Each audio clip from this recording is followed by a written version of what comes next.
today, Governor Monday Okpebolo of Edo State is in Kano State and has condemned the brutal killing of 16 hunters in Uromi local government area of the state, noting that the attack was barbaric and unacceptable. Governor Okpebolo condemned the act at the government house in Kano, which he led a delegation of his government to the state on a condolence visit to Governor Abba Kabir Yusuf. Governor Okpebolo had already also visited the site of the incident in Uromi and also had suspended CP Friday Ibadan, retired, who is the head of the Edo Security Corps. And we understand now there are about 14 people or so have been arrested by the Nigerian police force in their investigation into how these persons were being brutally murdered.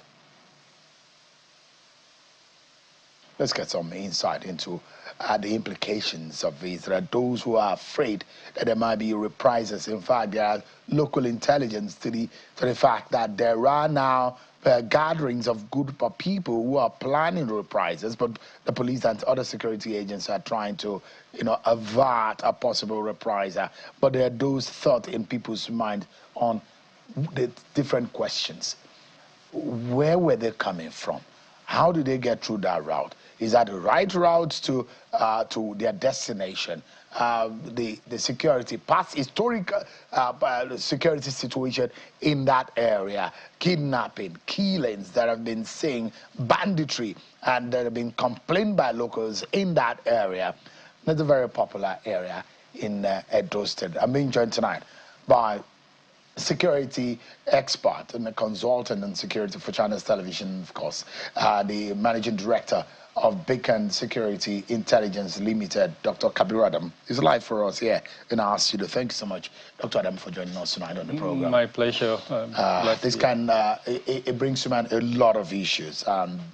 And I said to you, Eid Mubarak. Out of this festive season, I'm dragging Eid Mubarak to you as well. Thank you so much, appreciate it. So one way, it brings a lot of things to mind. And those who are asking questions, rightly or wrongly, it brings to mind how we need to investigate and interrogate what really is the root cause of what has become a massacre. In the definition of it, it's a massacre, killing brutally of many people.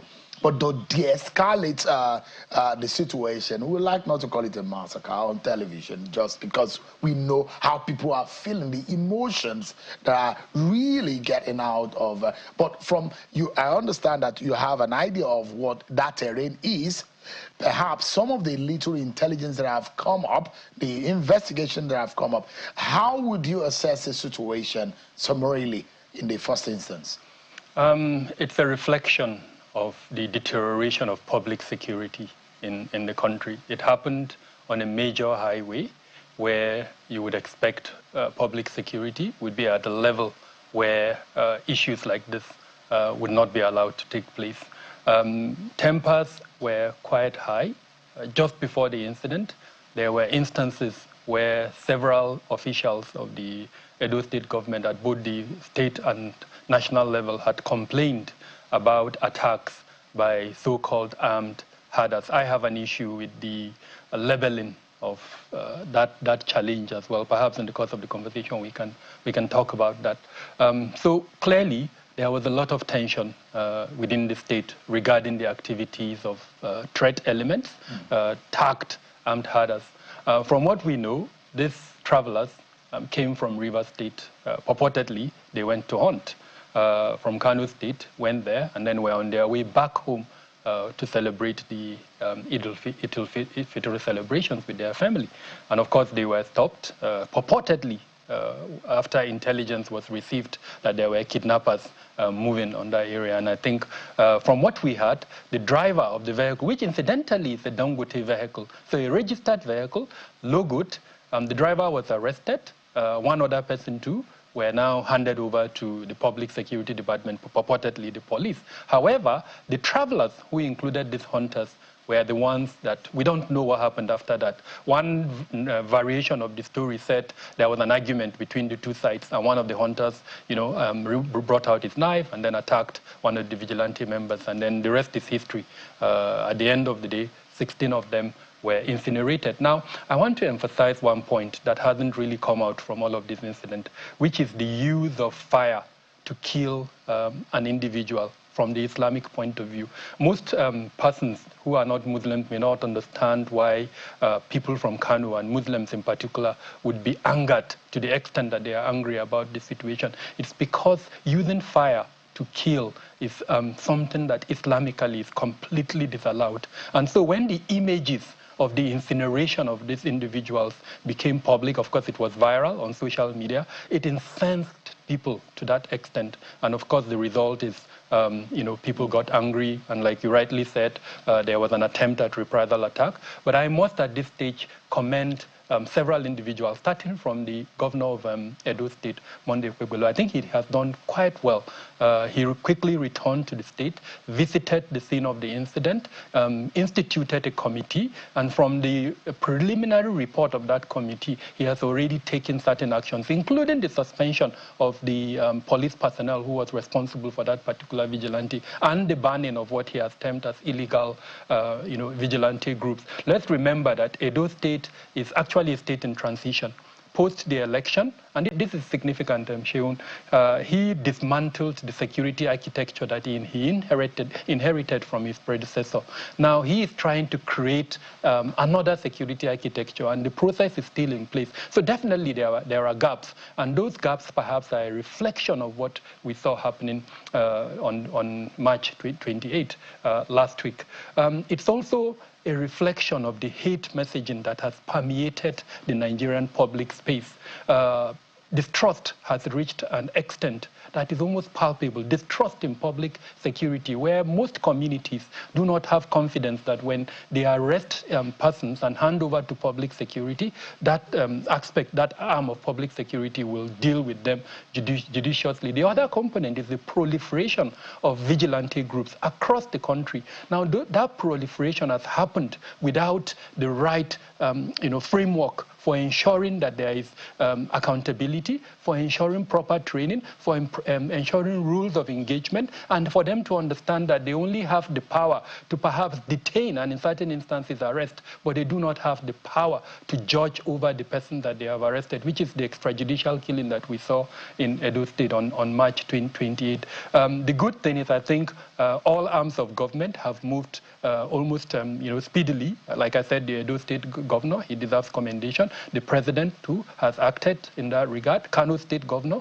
has also acted in that regard. And several groups, the Ariwa Consultative Forum, named them, they've all moved to douse the tension. So at this stage, I'm quite delighted with all of this. But the root causes that led to the issue, I think, is what we need to look at as a country to ensure that there is no repetition. I remind us that in August 2021, in Plateau State, a similar incident happened. Muslim persons who had gone to, I think, Bauchi State for a religious event were coming back. They were stopped in Plateau State in their bus, and the bus was incinerated in similar manner. So almost 4 years down the route, not much has been. In fact, recently there are those reporters saying that almost nothing was heard about some Ebonyi indigenes that were killed. And in fact, if you go to some part of Delta, and these Ebonyi indigenes or citizens were said to have been killed by alleged Fulani herdsmen or herdsmen. And there are those who are saying that in some part of Delta State that farmers are complaining about insecurity or an inability to go to their farms, just like the people of Uromi. By the way, Uromi is the headquarters of Esan local government area in Edo State. So there are those pockets of complaints here and there about the activities of these non-state actors who are keeping them away from their homes. But there's a big question here. Let's look at a few issues. These people must have traveled about over 5 hours from Port Harcourt. Let's assume they marched from Port Harcourt. They marched from Port Harcourt. It's about 5 hours plus to Uromi. And from Uromi, it will take you another 12 hours minimum to get to Kano State. So altogether, you're looking about 17 to 18 hours of travel. And in a truck, Shehu. In a truck. That doesn't move. That doesn't move that fast. So fast. the question that a lot of people are asking, Uromi route, how would you, how do you navigate, or what precipitated or what necessitated the going through the Uromi route from Port Harcourt to Kano? There are those who will say, those who know the route and those who know the area say, look, that is not a usual route for you to go through. And the suspicion now comes from the locals, those who say that they have reasons to justify their actions. The jungle justice, crazy idea, no one should, condemnable in any sense. But I'm just picking, these are intelligence that one can put together. What do you make of that? First off, I think it's wrong to reach conclusions in that manner and then to act on those conclusions. Even if, for instance, let's assume they are suspected kidnappers or whatever criminal activity. Or bandits or whatever it is. What does the law provide? The law does not provide that you incinerate them. I think this is what, as Nigerians, we need to focus our attention. Mob action and jungle justice should be condemnable. With instances, I mean, the young woman in Sokoto State, my state, that was killed over, so-called blasphemy. That's jungle justice, and we all condemned it. So, irrespective of the circumstances, and I've got, the possible reasons why they traveled on that route. The vehicle is a Dangote vehicle. The nearest factory of Dangote on that route is Obajana. So it's possible that they were taking a free ride, going to Obajana, and then from there they will find their way to Kano. It's a possibility. Nobody knows. Unfortunately, now they are not alive to even be able to tell their story. But luckily, the driver is alive. So if he's debriefed by the right agencies, they probably would know why he's carried him. There are so many issues there, Shehu. In the first place, why would a documented vehicle like that be carrying passengers? I mean, if I were the CSO of that company, I would be worried to that extent. So there are so many issues that need to be unraveled. Yeah. But I think let's not forget the crux of the matter: jungle justice and mob action. Yeah. It is wrong. It is condemnable. If they were arrested and then handed over to the appropriate security department for investigation, then perhaps we would not be having this conversation. It brings something also to mind that the agitation in a normal, peaceful atmosphere, people may not have reacted in that manner. Something must have angered them.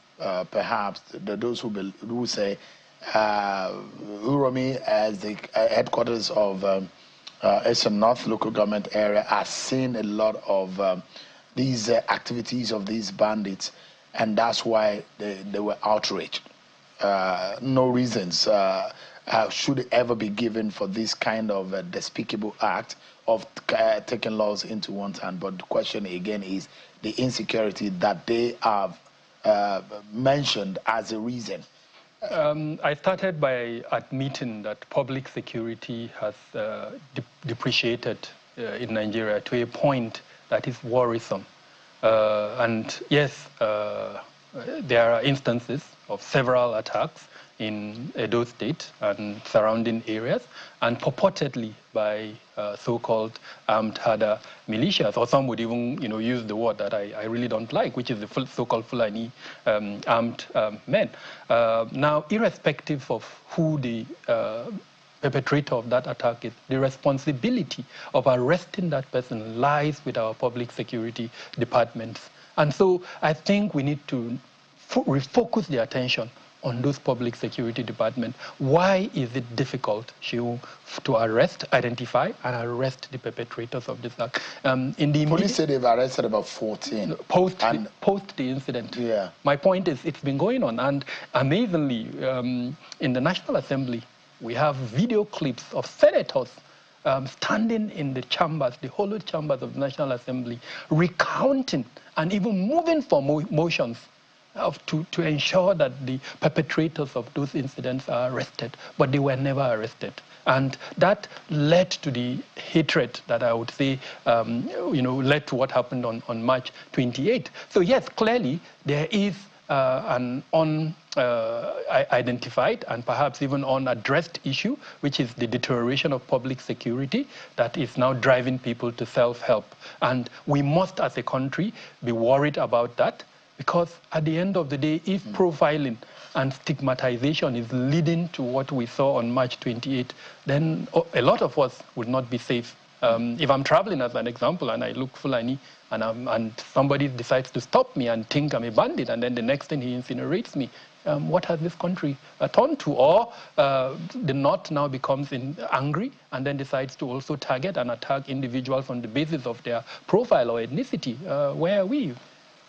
It just brings to mind that the governor immediately had suspended Friday Ibadan, who, by the way, retired as a commissioner of police, but was heading the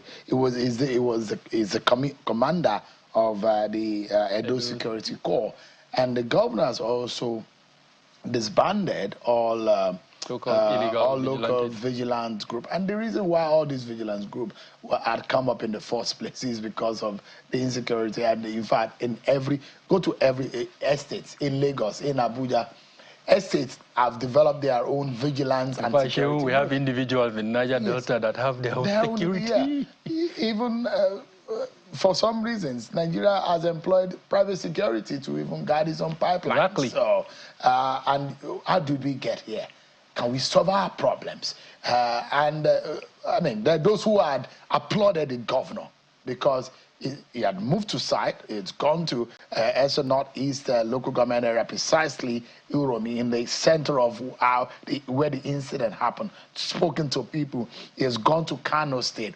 And there are intelligence to the fact that, Dr. Adamu, there are plans that people were already grouping for reprisal. Reprisals. Yeah, definitely. And thank God that this being averted and things are dousing, and leaders in and around the states and in the different states are already talking, and this is going to help. Political leaders need to also rise up and ensure that the tension is not is doused. But the big question here, how did we get here? The proliferation of the different security groups. Can we even contain it as it is right now? We have to move fast to contain it. The law allows for the involvement of certain security structures, but they must be enveloped by the federal security structures, and in this instance, the Nigeria Police Force.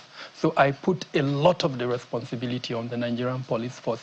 We've got platforms, as an example, the community policing framework, which for all intents and purposes, the policy is already 100% evolved. It's been formulated, it's been launched. So I don't know what the Nigerian Police Force is waiting for. All of these organizations should have come under them, and they should have supported in the right manner, both in terms of recruitment, in terms of training, in terms of ensuring that the weaponry at their usage and the rules of engagement, making sure, for instance, if they see any crime incident, what do they do?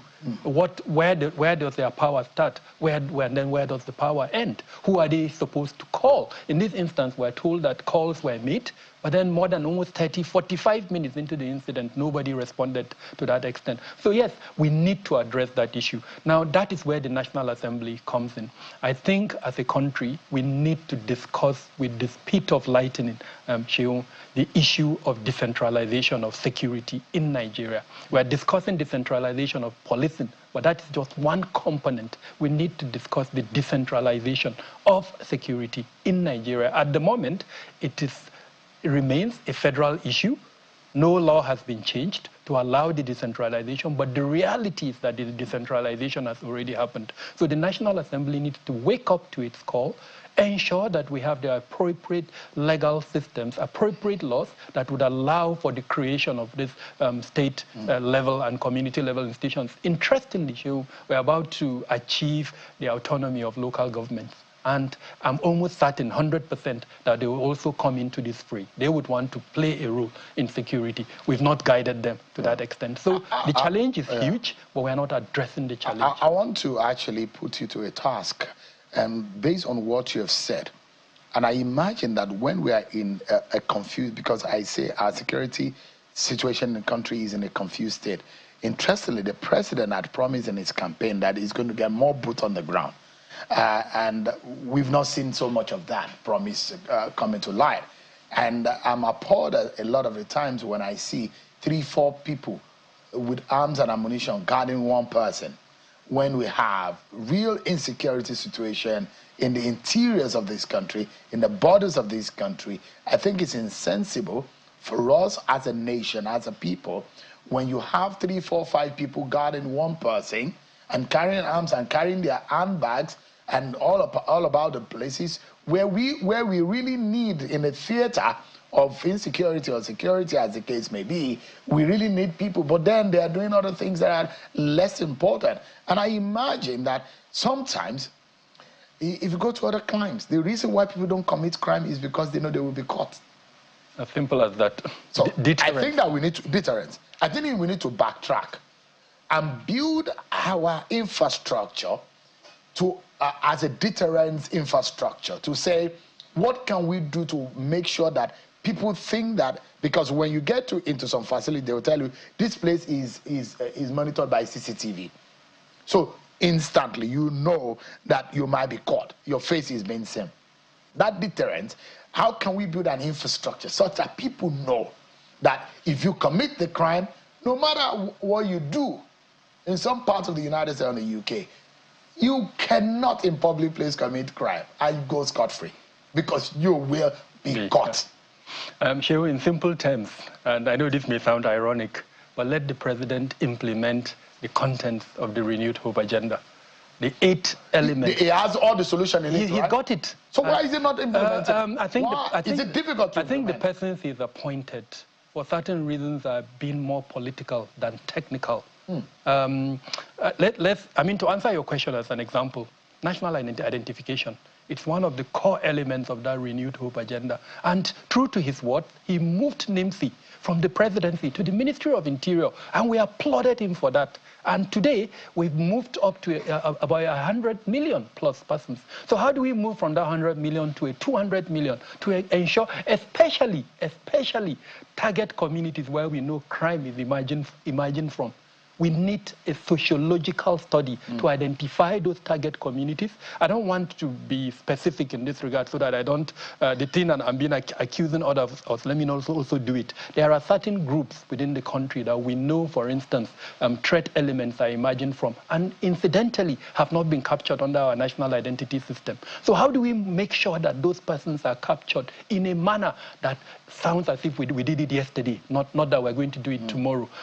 It is only when we do that, when we provide that platform, that framework, that we can now build upon it. If you have the best CCTV system, which, by the way, we've got in certain states, including the Edo State that I mentioned that the governor has, deconstructed certain structures he inherited. One of them is the Command and Control Center, and I'm hoping he's listening to this. I'm begging him in the name of God to go back to that Command and Control Center. I've traveled around the country, around states, and I found that Edo State had one of the best. But I hear that that center has been collapsed. He needs to bring it back. Now, if you've got a command and control center that is effective, but you don't have the identity database to work with, it's useless. So we need to start with that identity database. Start with that. Introduce technology. You've invited 1 or 2 ministers here, and I've heard them speak. They were very political, Sheung.